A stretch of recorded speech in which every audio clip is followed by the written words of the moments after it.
we thought that we'd probably start with a bit of the history that led to the creation of the youth work curriculum. So there's been conversations and lots of discussions around whether youth work should or shouldn't have a curriculum, going back for probably 30 years or more since the first time that it was mooted. The notion of a youth work curriculum has always been a bit Marmite from a youth worker's perspective. Some people feel quite uncomfortable with the notion of it having an attached curriculum because youth work should always be led by the young person and be totally person-centred. But the reality is that youth work is an educational process. You know, it's informal education pedagogy, it's social pedagogy. And we truly believe that having a curriculum doesn't take away from that and doesn't move any of the relational approaches away from being led by young people. So the notion of a curriculum in this sense gave us had got lots and lots of really good, robust underpinnings. For example, this document is not a syllabus. So it's not intended to be something that tells you exactly what you should do with young people and that you should work through every single strand of it. It's simply a framework that really good youth work can be situated within or hung upon. It's a tool to explain what you do and why you do it, as opposed to something that should give you instructions as to how to do it with young people. We were really lucky that because there is increased recognition from the government of how vital youth work is as an essential service that young people deserve and should be entitled to, that they were able to give us some funding for us to be able to develop this project. So we were supported by DCMS for this to happen, although lovely and luckily we were given complete autonomy to be able to ensure that it was led purely by youth workers and young people and wasn't directly instructed by the DCMS. So they didn't have any involvement in content or shape. They literally gave us some funding. So for that, we're really, really grateful. Having a youth work curriculum is one of the strands of creating that professional recognition and identity for youth work too. So people talk about education and people talk about social care, but actually youth work has often been deemed the poor cousin. So during the decade of austerity, we've seen often, you know, talking to youth workers that live this, we've seen the first services that are often cut are those open access or targeted services for young people that give them the opportunity to engage from a relational perspective. And so one of the things that we were really pleased about was by recognition that that DCMS wanted to fund this document and this tool, meant that it created a more level playing field for youth work alongside education. And I think a lot of the things that we've seen happening over the past 6 to 12 months really have begun to evidence that. So in essence, this document is a way of creating some equity and parity. It's a way of promoting the excellent youth work that happens across the country for and with young people. And should we move on, do you think? And if Abby comes back, we can go backwards, as it were. I think it's a great idea, Liz. I think you should take the helm. Thanks, Esther. Welcome. So I just wanted to say a little bit about how we approach this. And having attended the ministerial conferences way back when, I think, and along with a number of my colleagues, I think we were very aware of how curricula, as Abby said, can divide people. So our starting point was to pull together what we called a learning group, which brought people together from face-to-face work, from strategic approaches, from regional, from academia. So lots of different perspectives to work collaboratively to try and determine what this should be. And we essentially locked ourselves away for a day and a half, and we talked about what is youth work. And we went right back and we really talked about what are the needs of young people, what goes on in young people's lives. And are we all talking about the same thing? So we really thrashed it out and went back and decided collectively what we agreed youth work was, and what we agreed the needs of young people were, and what we felt curriculum was in the youth work context. We did a lot of thinking around that, and as Abby said, I think the very first thing we determined was this was not a syllabus in any way whatsoever. It is not subject-led, it's process-led, and I think that was really important to all of us, that we had that agreement. The next thing that was really important was we spent a lot of time talking about a model, and having young people at the heart of it is, you know, if we're talking about youth work, young people have to be at the heart of it. Youth work is, it's about relationships, it's about that voluntary relationship, it's about addressing the needs of young people as they present them, and addressing the concerns and interests of young people as they present them, not as we think they should be looking at them. So it was really important to us that young people were right at the heart of this curriculum. So that, in a sense, once we'd agreed that, things sort of fell into place fairly easily, because then we were able to talk a lot about the principles and values that underpin youth work, about the ethics that underpin youth work. And it seemed like a great opportunity to look at the things we used in training, that the things we used for the National Occupational Standards, and bring them all together into one place, so that we were reinforcing all those messages about what youth work is. And then from that, we talked about the cornerstones, we talked about the principles and values, we talked about the ethics, and at every stage we agreed our approach. And behind me I have some of the flip charts that we use, because we did actually go for a youth work methodology, and we had small group work, and we used flip charts, pens and post-its. I've kept them all, and my room had them all around for quite a few weeks while I looked and thought and talked. Once we put a model together, that went back out to the learning group to comment on.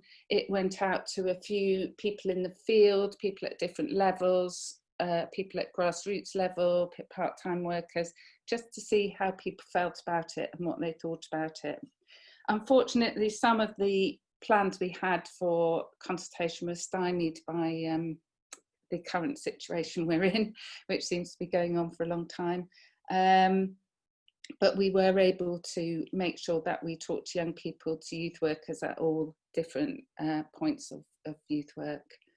I'm not going to keep going on because I think it would be interesting to get questions, but I think what we were really trying to do was to be very clear about what we felt youth work was and how young people engage with that, and young people at the centre, and addressing what their needs was absolutely key to this. And as Abby said, we've tried to give some ideas and thoughts around the different topics that young people were highlighting as of interest to them, but in no way is that a checklist or something people have to do, and it's not exhaustive. And what's looked at locally should be determined locally with young people. Okay. Thank you. Are there any other comments from anybody in the working group that they'd like to add in terms of the development of the project and how it evolved?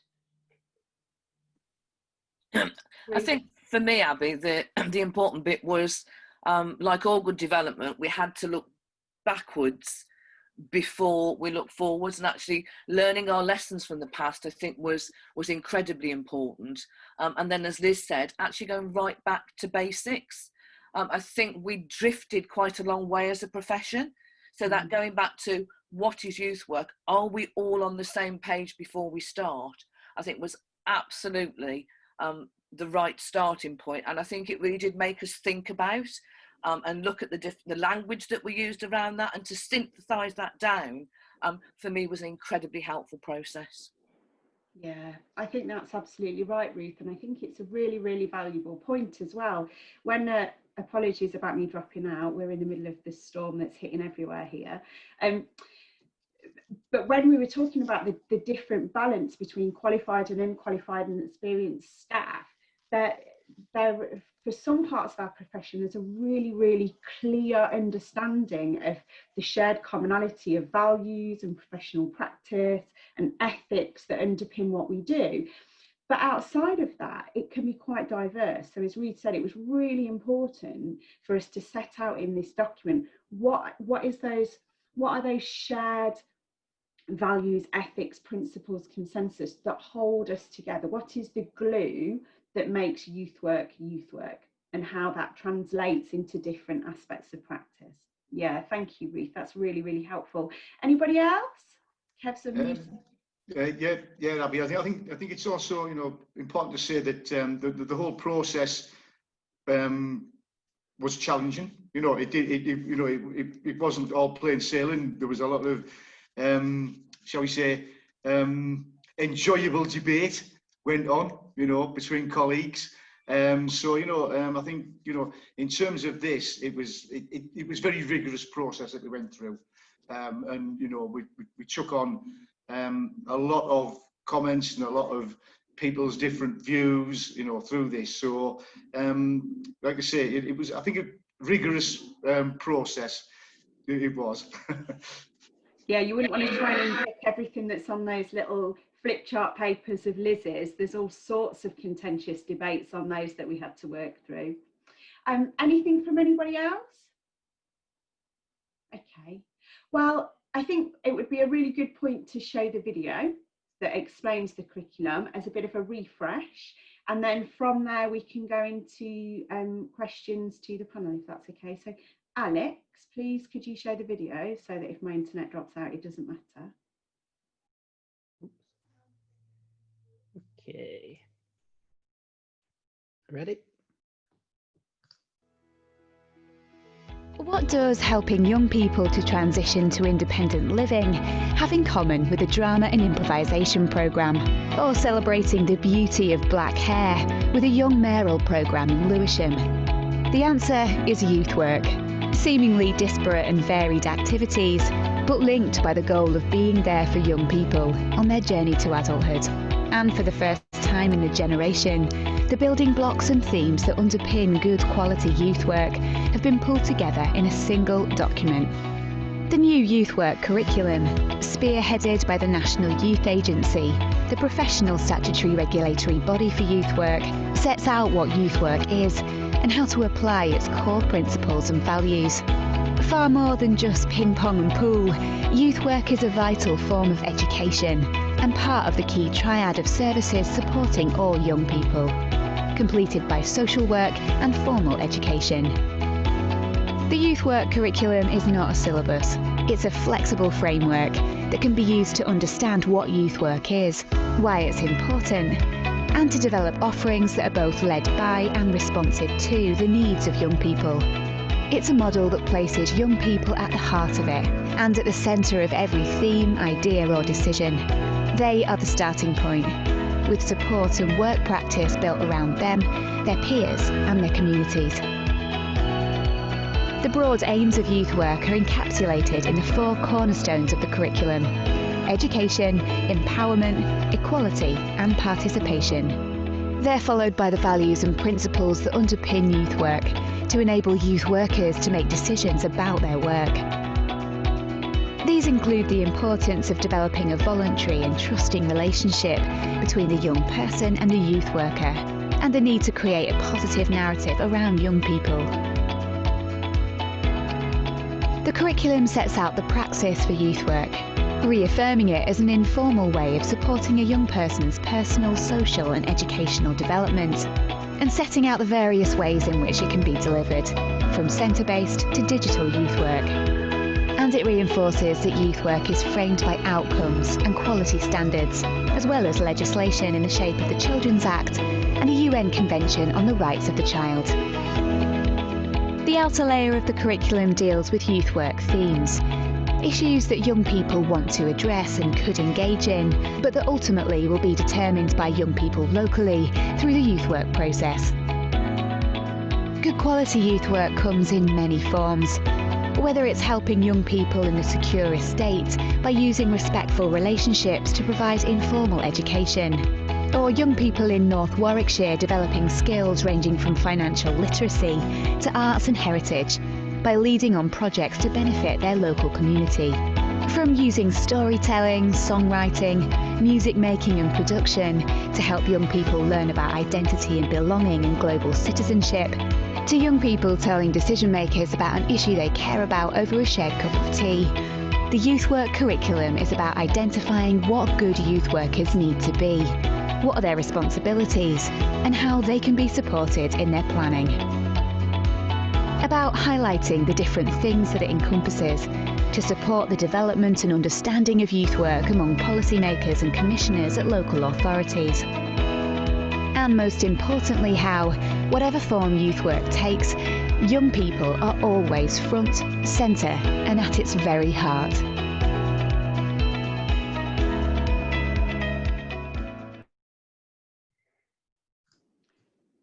Thank you, Alex. One of the best parts for me of the whole development of the curriculum was having the opportunity to be in a room with youth workers digitally or in real life and hear about all of the brilliant work that happens all over the country. And every time I watch that video, it reminds me of all of the little stories that came in about the projects that young people are involved in and leading and the great work that happens. It's quite a lovely little opportunity, really. So you've seen the video. Now's your opportunity to pick the brains of the panel of the people that were involved in developing it. Alex, who's on the Zoom chat, will monitor anything that comes in terms of the chat. But if you'd like to unmute yourself, raise a hand, ask a question, then we're open to responses. So please feel free. Who'd like to start? Very quiet. Maybe it's not a question. Maybe somebody's got a point that they're. Oh, Alia's waving. Morning, Alia. Good morning. So I was interested in that you spoke about making sure young people are at the heart of the curriculum. And so was there any consultation done with young people in creating this document? Liz?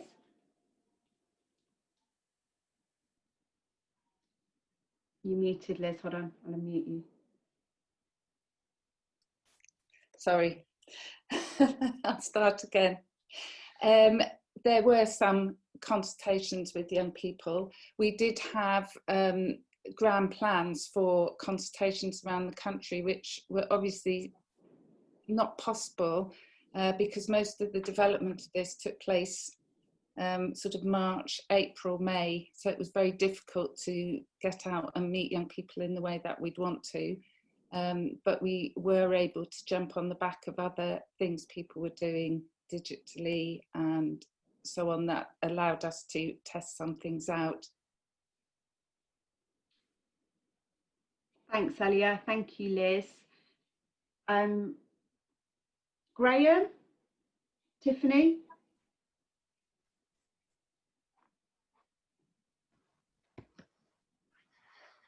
Hi, Graham. Hello, how are you doing, Abby? All right? All right, thank you. Good to see you. I enjoyed reading it, especially as somebody who'd done a little bit of philosophy. I can imagine that you struggled conceptually at times. It's very difficult, all this kind of stuff. I had a specific question about what you might call the sort of temporality of this document. And what I mean by that is the video starts off by this idea of a transition to independent living. So the sort of temporal aspect is some journey to some kind of future. And then, of course, there's all the stuff about the sort of predetermination of needs. My question about needs is always who decides what people's needs are going to be. We've got language of like through adolescence. So I'm just wondering whether or not this kind of emphasis on the future does to some degree sort of inhibit youth work as a sort of a form of what I would call present tense functioning. Seems to me the sort of temporality of youth is that it's important to live for today. I mean, certainly what the punks used to say about being young. And finally, it's how do we sort of square the circle of the language of prevention and early intervention, these kinds of narratives that are themselves all about preventing bad futures.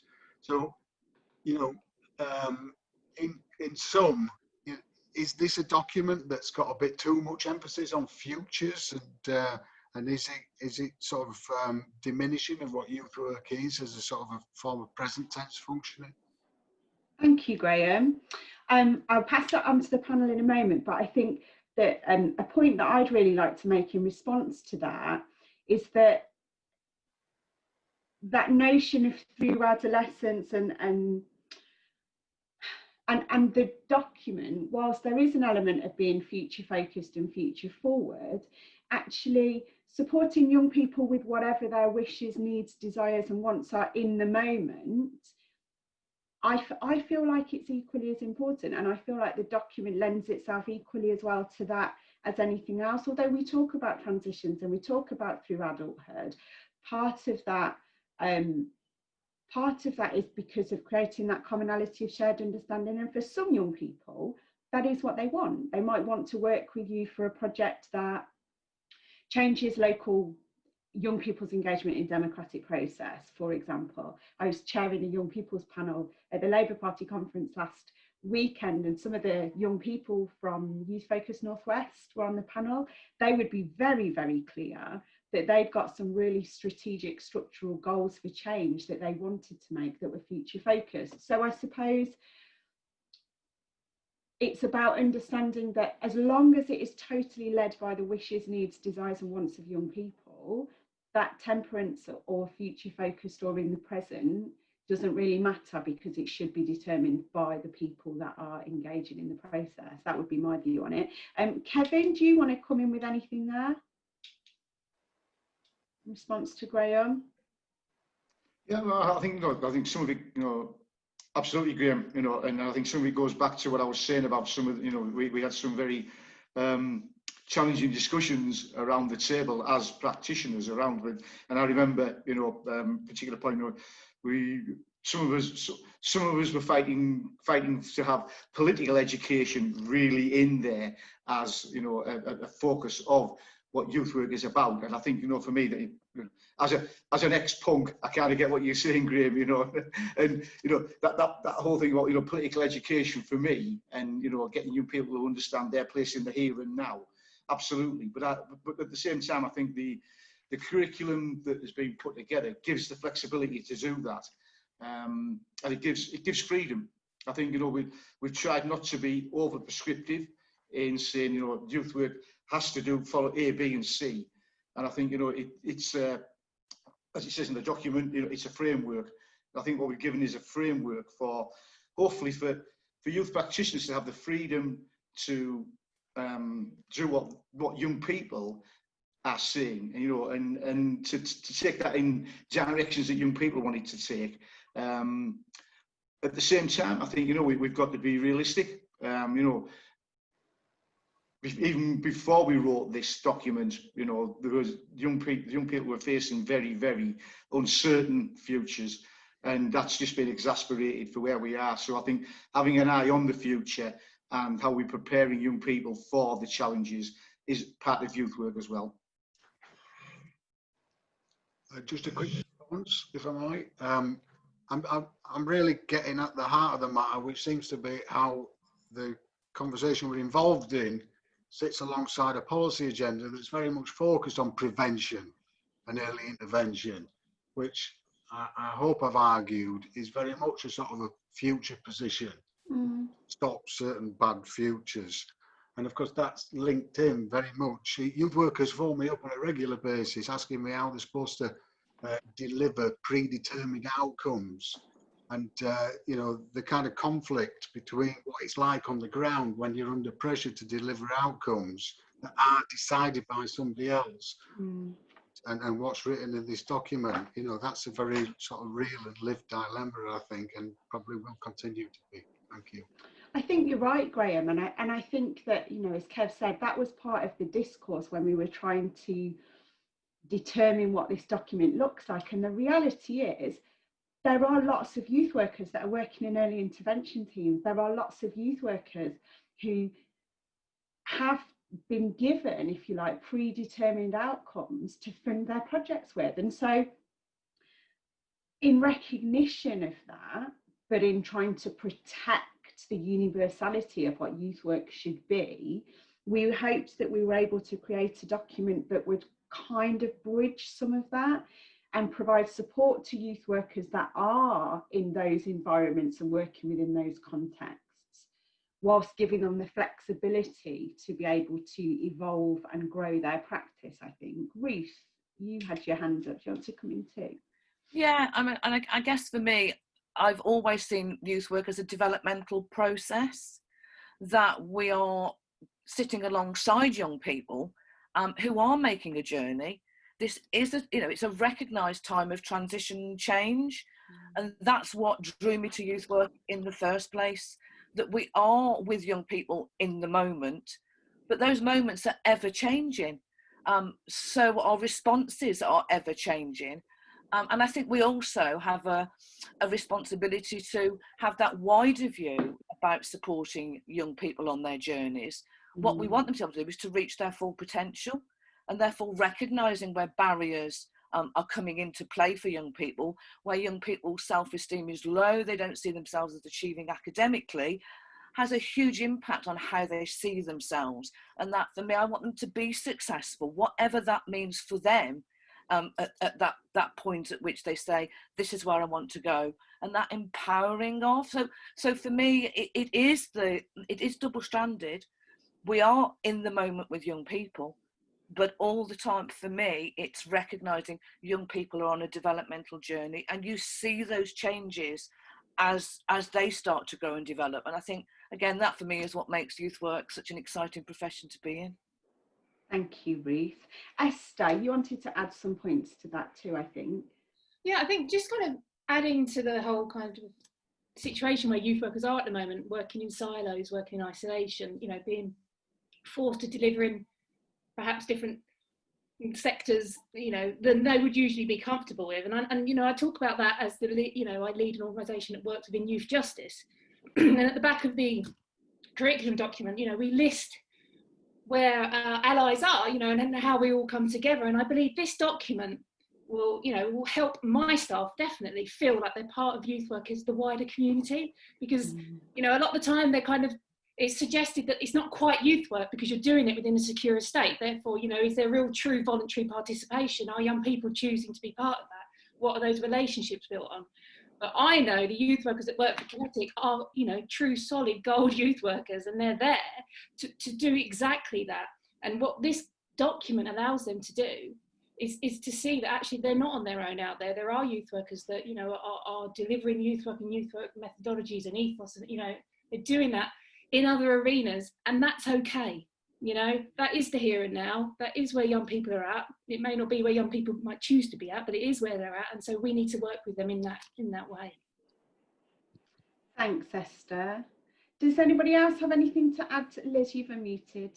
Yeah, I just want to come back to the issue around outcomes and predetermined outcomes, and I absolutely agree that lots of people find themselves having to work with predetermined outcomes, and to me that causes a big problem for youth workers, because it does, to me, not sit that well with the youth work process. And I think what we wanted in our discussions, what we wanted to try and create, was something that gave youth workers the confidence to start to argue around, no, let's start with where we might, as professionals, see there's a need to address a certain topic with young people, but where are young people with that topic?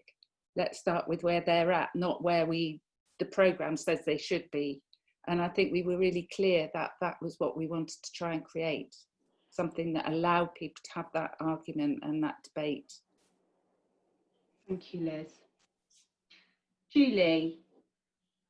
Morning, everyone. Good morning. Back to some of the comments that Esther was making there. I think it's really important that what you're saying in terms of people feeling connected and part of the youth work world. It's been missing, and it's great that there's so much going on at the moment to kind of bring that back together so we feel part of and can engage with a national youth work agenda. But I guess I'm still in the back of my mind always questioning, who's this for? Because I know loads of people who call themselves youth workers who've got no formal qualifications but could pick this up and say, well, I am a youth worker because I'm working to this curriculum framework. And I think we really need to bottom out who can claim to be a youth worker so that young people know when someone approaches them, says, I'm a youth worker, that they are actually a youth worker. And we need, I think as a body, we need to identify who we are and who isn't, and who needs to work towards that and how we do that. So not to kind of split the sector at all, but to identify where we should be going to claim that status. I know Esther's youth workers are training and are youth workers, so that's really clear, but what about all those organisations where they're not? Julie, I absolutely understand what you're saying. We've actually got, I'm not going to pick on him because that would be unfair, but we've got Kevin Jones, who's in the Zoom room actually, who is responsible for national workforce development for youth work. So I probably will pick on him because he's let his image come up, so that means that he's up for it. But there's some real value in what you've said, because what we know is that we've gone from a workforce that was 75% qualified and 25% unqualified or untrained, and actually potentially we're operating with those statistics flipped. You know, we could be operating with 75% unqualified and untrained youth workers.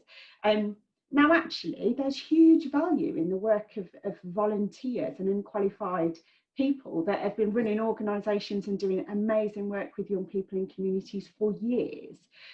But there is also a need for us to work on that professionalisation across the board for different levels of people that want to get engaged in different ways. And so one of the projects that we're starting to work on and think of through the work with the ETS committee, Kevin can pick up on this a little bit, is the notion of a workforce strategy and how that sits alongside other developments like the curriculum. Kev, do you want to add anything or? Yeah, a little. I mean, you summed it up quite well there, Abby. It's a really interesting question, that one, Julie. And it puts me in mind of what Graham was saying about temporalities as well. You know, the history of youth work is based on volunteers and unqualified people. You know, going out and doing youth work, and that's what it evolved from. And I don't think we can ignore what Abby says about how the majority of people doing youth work nowadays are volunteers. Many, if not most, are unqualified. And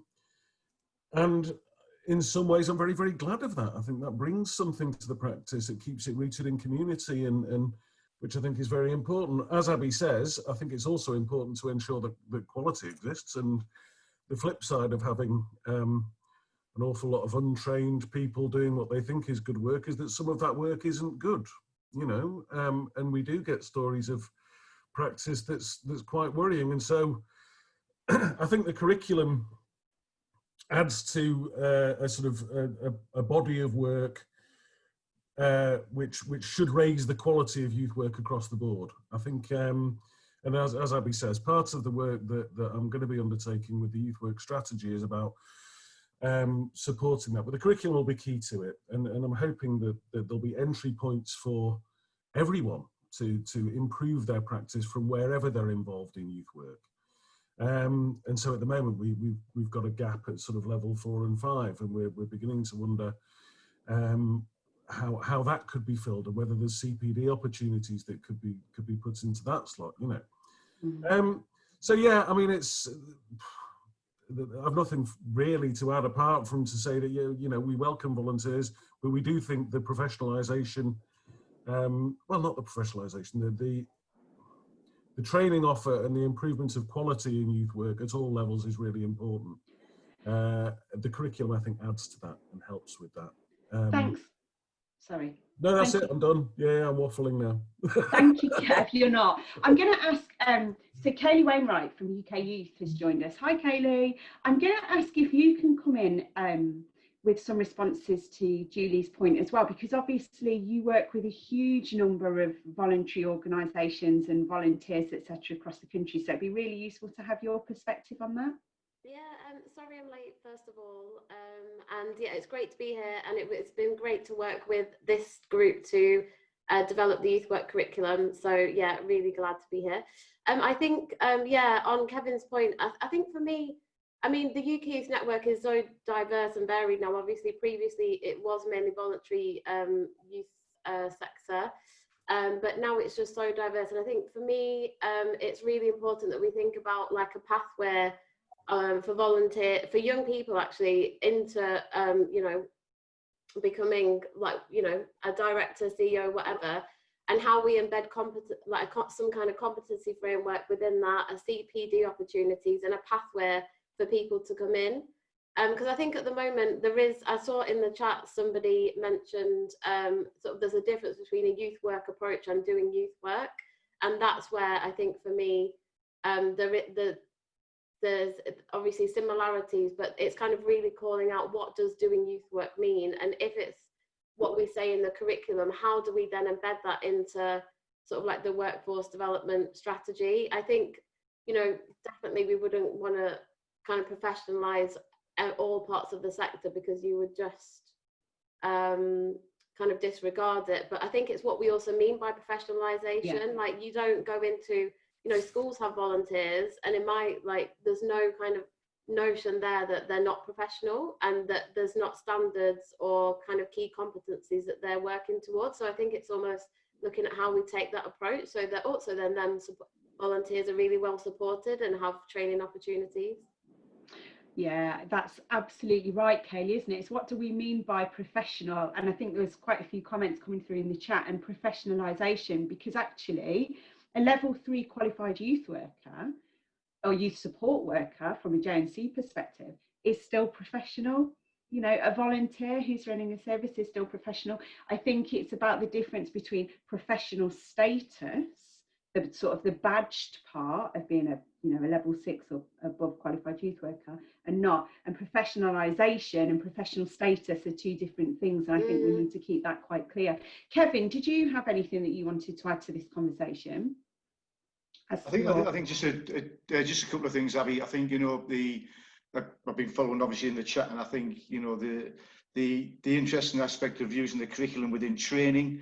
I think, you know, linking the curriculum to part of the training, and obviously we've got referred in the curriculum to the GNC you know, standards and everything there. But also I think, you know, I also sit on the Council for the Institute for Youth Work, and, you know, the Council for Institute for Youth Work have been working for, you know, for a while on a register for youth workers. You know, that element of work has now been passed over to kind of the NYA to take on under the whole workforce development strand. So I think, you know, there's kind of I get the sense there's a coalescing of a number of things coming together here with you know, with the curriculum, with the workforce development strands, with the register, which actually does give us a real opportunity as a sector to establish, you know, youth work as a profession, you know, and in the true sense. So I think the curriculum helps within that whole agenda. A number of organisations are working towards. So I think it's just there will be other opportunities coming along, I think, over the next few months to have more of these debates and to actually drive this, you know, hopefully drive this forward, because we need to do it. We need to do it as a sector. Yeah, absolutely, Kevin. Just in, I know Esther's waiting to come in, but, you know, Kevin mentioned other things that are happening and other things that we need to contextualise all of these little conversations within. And, you know, if you remember, I can't believe it's been nearly 12 months ago now, but we had the sufficiency debate in Parliament where we talked about, you know, what does sufficient mean? What is adequate youth provision? And although things have been very quiet in relation to what central government have been saying about that in more recent times, that hasn't been parked. You know, there is still that ongoing debate and dialogue, and, you know, leading youth sector organisations are still having those conversations with central government about, you know, the adequacy of youth provision for young people, and that it's, you know, it is legislated for in the Education Act, and young people should deserve it. And all of these things come together to create a picture of a diverse workforce at different levels. There is a need for volunteers, there is a need for people with different experiences and different qualifications to provide holistic, robust services for young people. And I think that that's key, really. Esther, did you have your hand up? Sorry, yeah. I'm muting you, so you know there's chaos in the background here. Yeah, I'm trying to relate it to kinetic because that's how I find it quite helpful. And what I wanted to say, I think that there's kind of two ways of taking this. There's how is the sector going to own this document, and how are you as an individual going to own this document? And I look at that when I pick it up and sort of flick through it. What I look at in terms of our staffing structure in Kinetic, you know, we have some people that work for us maybe do 3 hours a week. You know, they're unqualified, they come in, we start them off on their level 2 journey, or sometimes they come in and you know, they're doing some part-time CPD work. And then our management and senior levels above are all level 6 and above in terms of how we operate. I would expect every single individual to have their own ownership of this document, and their interpretation and usage of that will differ. You know, my role with this would be, you know, looking at how I'm going to share it with partners and colleagues and commissioners. Then I've got, you know, people that work in our training departments who will go out and go, well, how am I going to build this into our level 2 that we've only just written and now we're going to probably rewrite? And how am I going to build this into training the staff? And how am I going to build this into the training of what we're doing? Then we've got the people that try and help us, you know, win some funding. How, you know, this document's going to be excellent in helping us apply for funding across, you know, across the board. There's pieces of information in here that are going to, we haven't had recently. We've been using some very old pieces of documentation to try and back up our argument. This is great, this is hot off the press, and we can use it that way. And then how are we going to use this with young people, or how are young people going to use this, really, you know, is how we're going to try and facilitate that kind of learning. I think it's an organic tool that you can kind of take ownership of in whatever way you can, and whether or not you're an unqualified, a level 2, 3, you know, or 6 or above, or, you know, whether you sit in that little bracket in between, Kevin, that you mentioned, you know, the 4 and 5s, it fits for everybody. And what we've got to do now is take that responsibility to make sure it gets disseminated in the appropriate way.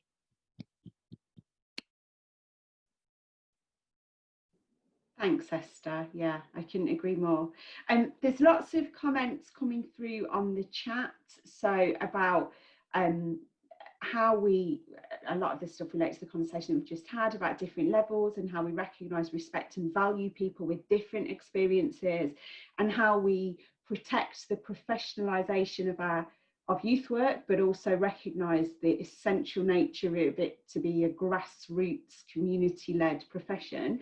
And there's a point or comment just come through from Annette, which is about the long-term impact of youth work, and how we evaluate difference, and how we measure and track work that we do with young people. There's a couple of people who are on this call, Kevin and Ruth particularly, who are part of the Impact Network at the Centre for Youth Impact. I don't know if you want to speak a little bit to that point about the relationship between the curriculum and the work of the centre and measurement of impact. Yeah, I'm happy to come in. I think we've always, will always be faced with that challenge about what we do in the here and now. How do we measure 15 years down the road, that long-term impact? And without sufficiency of funding to help support some of that longer-term tracking and journey, then it will inevitably be a challenge. Every one of us, I think, will have those anecdotes of young people we used to work with that we then meet in later life that say it was absolutely down to X, Y, and Z that we did together with you in youth provision. That, for me, anecdotal evidence, I think we have a very strong body of anecdotal evidence that says we can begin to evidence that longer term impact. And I think the other thing is that I'm always monitoring and evaluating the changes that young people are making along the way. So actually some of my interventions are quite proactive in terms of the work that I do with young people, where I can see that they're sitting maybe slightly outside of where they want to be, and how you help them move from a place where they've got stuck perhaps into re-engagement in a whole variety of ways. We know those things make a difference where we're able to re-engage young people. So I think it is a challenge, but I do think there are very clear ways that we can begin to articulate the small changes that lead to the longer change. And then again, the work of the centre in terms of the social and emotional learning competence and the sort of base level of social and emotional skill that we need to make those successful transitions, I think are all part and parcel of gathering together that picture about how all those things came together to help young people in that longer term impact and help them in their destination journey. Yeah, absolutely. Thank you, Ruth.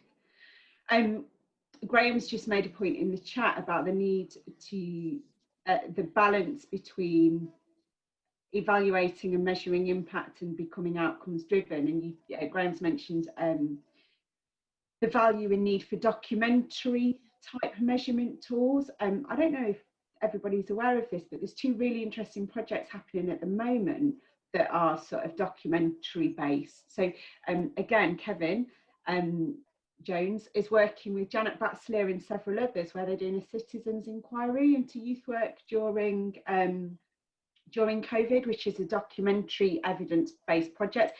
And also Professor Kaz Stewart at the University of Cumbria is doing a really interesting project with young people that again is sort of very documentary diary based. So I encourage you to look at both of those projects as a way to also think about, is there any learning from them in relation to documentary evaluation methodologies for the work that you're doing with young people? Kev, Franks, you've got your hand up. And again, and just also to say, you know, with the Centre for Youth Impact, and again, it's this thing that so many things happening around the sector at the moment, but the evaluation of the YIF, and I'm not talking about the YIF that the government, I'm talking about the big lottery fund YIF, which was the 3-year funding for open access youth provision.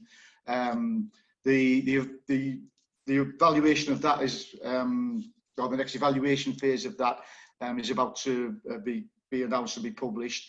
And there's going to be a webinar run at the NPC kind of their conference. But also there's been a piece of work undertaken by, again, King's College into the long-term impact of open access youth provision. And I think it's on the 16th of October. There's an event being run that colleagues from the sector who've been involved in that are going to be presenting. So again, I encourage colleagues just to, you know, kind of keep your eye out for what's happening. But there's certainly 2 pieces of evaluation work about the longer term impact of youth work are about to come out. Thanks, Kevin.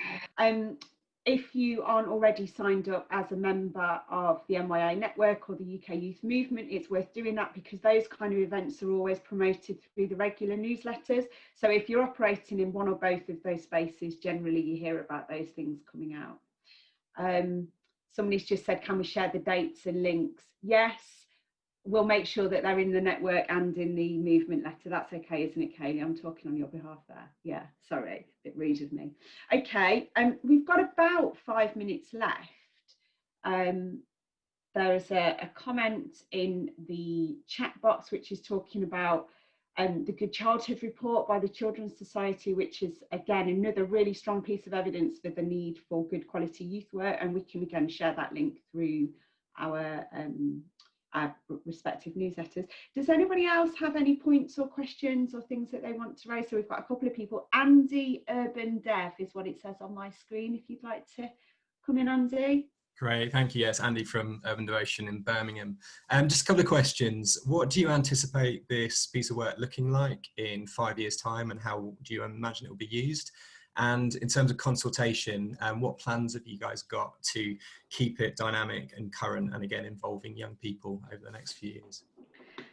Well, Andy, what you've done is you've superseded point 6 on my list. So thank you for the prompt, actually. But I'll come to members of the working group to respond to that. Liz, would you like to reply about how we keep it current, contemporary, and how we ensure that we have regular consultation on the effectiveness of the document?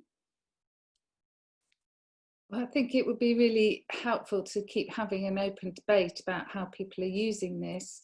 And I think it's, I'll go back to the point I made at the beginning, that the areas of themes that we've identified have been based on what young people say now is of interest to them, but we know that won't stay the same. So I would expect to see that change and develop over time, and we need to look at ways that we can make sure that we capture young people's views and thoughts on that. And the best way to do that is to go back to the field and engage the field in that process. And in that, I would look to colleagues in regional units and at the NYA and at UK Youth to help with that. I can't remember what the other bit of the question was, sorry. It was about, and how, so there was a bit about how do we ensure robust and regular consultation to keep it fresh, but then there was, it was about what might this look like in 5 years' time. Someone's got an opinion, a really strong one there. Was that your dog, Liz? It was my dog, yeah, sorry. Yeah. Yeah, she's obviously got an opinion on it. Well, I would hope that in terms of process and values and principles, it would probably look pretty similar, but I would expect some of the external, the pieces around the edges, around the themes, to have changed and to be different, to respond to whatever is current for young people at that particular time. Do any of the other panel have anything that they'd like to add to that? Esther, you've got your hand up. I'm happy to go. Oh, sorry. Is that okay? Yeah, okay, cool. Yeah, so I think from a UK youth perspective, I think for us it's just really great to have a clear, like, up-to-date understanding and sort of framework that really outlines the principles of youth work, and that really clearly explains what it is and what we're trying to achieve by it. And I think, you know, like I said before, our network is very diverse, so like helping everyone to be on the same page with that is going to be really helpful in terms of really helping to drive up those quality and standards. I think for us, you know, most people are aware, but we deliver a lot of programs to young people. So we're going to do a bit of work internally. You know, we're also in the process of launching a new strategy, so making sure that's aligned. And when we're co-creating programs with young people, using that framework as a way to shape that program and identifying how those outcomes and how all those pieces fit together, so that actually we're all working towards something as a whole sector. And I think as a tool, you know, just that diagram that you might have seen on Twitter that kind of summarizes it all, even things like that that really clearly explain, like I showed that to, you know, friends in other sectors like formal education, and they were like, that's like, we've been waiting, like it feels like people have been waiting for something like this that kind of clearly explains in a way, so it's not just for our sector, it's about how we use the framework to also then share with others and raise the profile of youth work in that more holistic space of young people. Yeah, collaborative understanding of how valuable and important good quality youth work is, absolutely. And Esther, did you have your hand up on that one as well? Sorry. Yeah, sorry, I was just going to say, I feel like I've talked a lot. I was just going to say, you know, we're going to deliver some training across, you know, the country for the whole throughout October. Then we're going to, you know, let people fly and see what they feel, and then see whether or not they feel like this has really supported their delivery and has informed their delivery, has had any kind of, you know, impact on them as youth workers. We're going to get that feedback back ourselves probably in December, January time, see how they all feel, and then we'll feed that straight back into, we're hoping, I think a 6-month review was the kind of time frame that you guys were talking about. So yeah, and I, you know, I think it'd be a great idea maybe as a sector if we could do something like that. Because it, you know, it would be really beneficial well, especially for us, just to see how that looks. And going back to what, I mean, I'm continually looking at this. I just love this diagram, you know, and I'm gonna I'm going to get this printed up and it's going to go everywhere. You know, I'm probably going to have a little one in my purse. It's going to go on my wall. You know, I'm going to make sure that it's in every single prison that we work in. It's going to, you know, I might even sign write my car. I'm not sure. But, you know, this is a really easy way of visually explaining to people who we are and what we do, what youth work is and what youth work is not. And, you know, so yeah, I love it. I know, well, I didn't make it. Thank you, Liz. I love it. Thanks, Esther. Thank you. Right, we've just got time for one last quick point from Julie, if you're waving. Thank you very much. Sorry, I was trying to use the chat and not take up the airspace, but it's private and won't let me send you a message. So I guess it's really interesting. I love how we know where the ducks are and we're trying to line them up so it all comes together. But, you know, we haven't got a regional unit in East Anglia. And I do see that the CM people are kind of involved in lots of these developments. I'm wondering, how does someone like me get involved when we're not being connected through one of the youth units or something? Because there's some really important stuff that I'm interested in and might like to get involved in. Oh, Ruth was going to answer, but also Julie, just to let you know that there isn't yet a regional youth work unit in the area, but there is a body or a network of organisations that are operating that we can put you in touch with too. And you know, part of that, but we don't have any formal invites to events like this to be kind of have that input. Okay, so from an NYA perspective, we can make sure that that happens and that you get an invite. But actually, Ruth, did you want to come in from a network of regional youth work units perspective? Yeah, I'm just to say, obviously, we've had our sort of initial conversations, and as a network, we're really keen to again look at how we can work with you to make sure that you do have that. I mean, we see the benefits, and as you've quite identified, it does make a difference being able to do that.